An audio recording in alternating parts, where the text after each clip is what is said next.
Assalamualaikum warahmatullahi wabarakatuh. Sahabat Islam dalam kehidupan yang dirahmati Allah.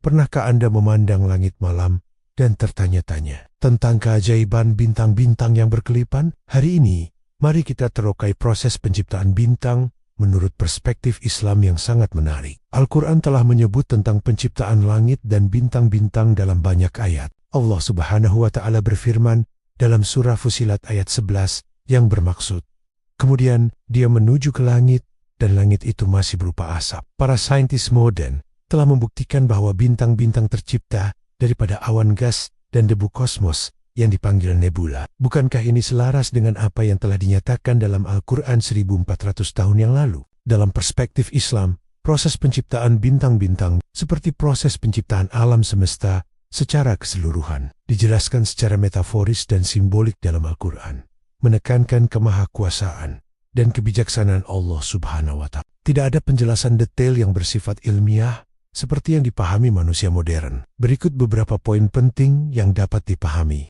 Pertama, penciptaan sebagai manifestasi kehendak Allah. Bintang-bintang diciptakan atas kehendak dan kuasa Allah Subhanahu wa Ta'ala. Tidak ada proses alami yang dapat menjelaskan penciptaannya secara sempurna. Al-Quran menekankan kemahakuasaan Allah Subhanahu wa Ta'ala yang menciptakan segala sesuatu dari ketiadaan ex nihilo. Kedua, penciptaan pada hari keempat umumnya. Secara umum, dalam tafsir Al-Quran, bintang-bintang diciptakan pada hari keempat penciptaan bersama matahari dan bulan. Namun, hari di sini merupakan tahapan atau fase penciptaan, bukan hari seperti yang kita pahami dalam kehidupan sehari-hari. Ketiga, fungsi dan peranan.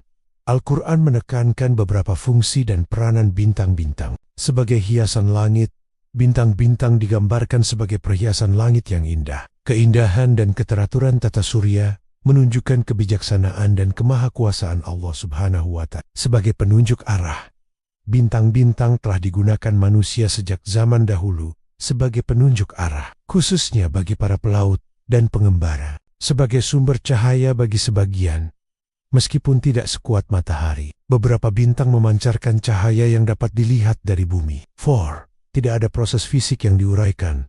Al-Quran tidak menjelaskan proses fisik penciptaan bintang-bintang secara detail. Fokusnya adalah pada kemahakuasaan Allah Subhanahu wa Ta'ala sebagai pencipta dan hikmah di balik penciptaannya. Kelima, keteraturan dan keseimbangan.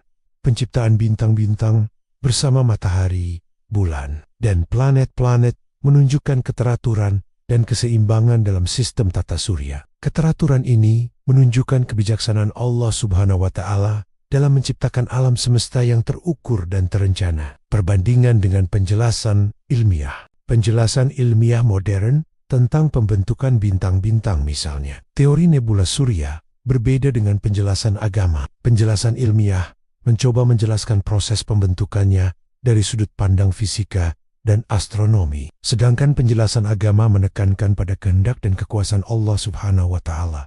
Keduanya tidak harus saling bertentangan jika dipahami dengan sudut pandang yang berbeda. Penjelasan ilmiah lebih fokus pada bagaimana bintang-bintang terbentuk, sementara penjelasan agama menekankan siapa yang menciptakannya dan untuk apa bintang-bintang diciptakan. Proses pembentukan bintang bermula apabila awan gas hidrogen dan helium mula memadat disebabkan tarikan grafiti. Apabila jisim gas ini bertambah padat, suhunya meningkat sehingga mencetuskan tindak balas nuklear. Subhanallah, betapa teliti dan sempurnanya ciptaan Allah. Setiap bintang mempunyai jangka hayat tersendiri. Ada yang hidup berjuta-juta tahun, ada yang lebih singkat. Ini mengingatkan kita bahwa segala yang ada di alam semesta ini bersifat sementara dan hanya Allah yang kekal abadi. Para saintis Islam terdahulu seperti Al-Biruni dan Al-Batani telah membuat pemerhatian terperinci tentang bintang-bintang, membuktikan bahwa Islam tidak pernah memisahkan antara ilmu agama dan sains. Kesimpulan, dalam Islam, penciptaan bintang-bintang adalah bukti kemahakuasaan dan kebijaksanaan Allah Subhanahu wa Ta'ala. Al-Quran menekankan fungsi dan peranannya dalam keindahan langit dan sebagai penunjuk arah. Penjelasan Al-Quran lebih menekankan pada aspek keagungan dan kemahakuasaan Allah Subhanahu wa Ta'ala daripada detail proses ilmiahnya. Pemahaman yang tepat adalah menggabungkan iman dan akal dalam memahami penciptaan alam semesta. Terima kasih kerana menonton video ini. Jika Anda teruja dengan kandungan seperti ini, Jangan lupa untuk tekan butang subscribe dan kongsi video ini dengan rekan-rekan Anda. Sama-sama kita renungkan kebesaran Allah melalui ciptaannya yang menakjubkan. Insya Allah, kita akan bertemu lagi dalam video seterusnya. Wassalam.